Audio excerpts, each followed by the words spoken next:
Dr. Strange had always known the Sanctum Sanctorum was older than its bricks and beams suggested, but he had not known it could hide shame, not like this, not layered beneath reality itself, because the vault revealed itself only when Strange made the one spell. He had sworn never to make again the spell of absolute retrospection, and the floor beneath the sanctum peeled open like a wound that had waited centuries to breathe, revealing a cathedral-sized abyss filled not with artifacts or demons, but with rows upon rows of gravestones stretching beyond sight, each carved from frozen time itself, each humming softly like a dying thought. And when Strange stepped down the floating stairs with his cloak trembling, like it recognized the place, he saw the first marker clearly and felt his heart stutter, because engraved upon it were four things: a future designation, a universe number, a date of deletion, and beneath it all, the name Stephen Strange etched so deeply it bled light. And as he walked further, the realization became unbearable, because every stone carried his name,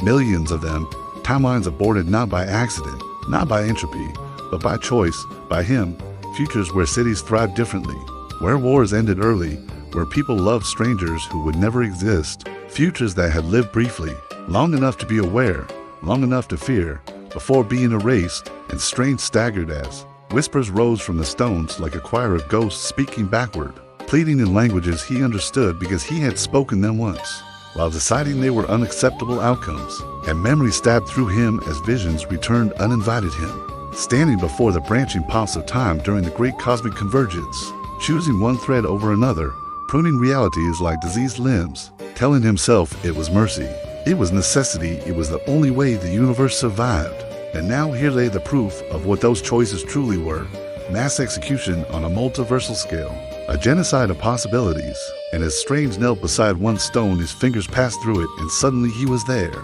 inside that dead future, watching a version of himself beg the sky as reality unraveled, watching people sense the end without understanding it, watching children cry as the laws of physics softened and memory dissolved, watching the world scream as it was folded inward and erased because Strange Prime had deemed it inefficient. And he tore his hand away, gasping, while rising, because the screams did not fade, they followed him back, echoing through the vault as more stones began to glow, dates flickering, some ancient, some recent, some marked only hours ago, meaning even now he was still doing it, still choosing, still killing. And then he noticed one grave that was different because it had no deletion date, its stone cracked, a pulsing its surface moving like something breathing beneath ice, and the inscription read, future designation, unknown status, unresolved, cause of termination, Stephen Strange failed. And before he could retreat, the stone split open and something crawled out, not a monster, not a demon, but a reality given shape, a walking paradox wrapped in broken timelines,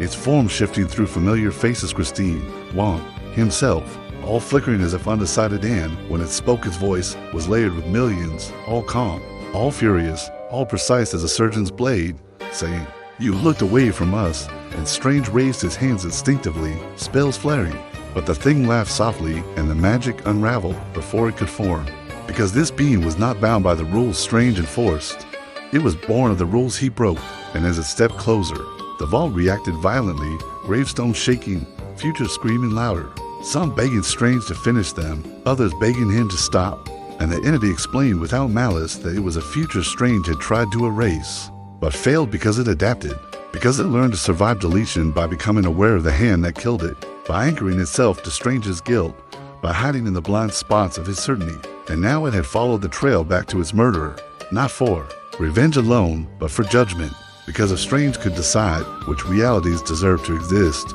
then he too must be judged by the same standard. And as Strange attempted to banish it, he was dragged instead through collapsing time, lines forced to relive choice after choice after choice, each one stripping away his justifications until only the naked truth remained. He had enjoyed the certainty, the control, the godlike authority of deciding what mattered. And when they returned to the vault, the entity offered him a choice mirroring his own. Primes either accept annihilation and allow all futures to exist without his interference, risking cosmic chaos, or erase himself from time entirely, becoming just another gravestone beneath the sanctum. And Strange wept openly then, because for the first time, there was no clever solution, no spell that spared him consequence. And as the screams of dead futures crescendoed into a deafening roar, he finally did the one thing he had never allowed himself to do. He let go, releasing his grip on the branching timelines, shattering the mechanism that filtered reality through his will. And as uncontrolled futures surged back into existence, the vault began to collapse, stones dissolving into light, screams transforming into gasps of rebirth, and the entity smiled not kindly, not cruelly, but with the exhausted relief of a world allowed to live and vanished. It's hung complete, leaving Strange alone as the sanctum sealed itself forever. And when he emerged above ground, the sky shimmered strangely, reality unstable, unpredictable, alive. And Strange stood trembling, knowing the universe would now face infinite, uncertain tomorrows. Knowing some would be terrible, knowing some would be beautiful, knowing he would no longer be the judge. And as the last echo of the dead futures faded from his mind, Stephen Strange accepted the greatest punishment imaginable: to live in a universe where he could no longer decide who deserved to exist.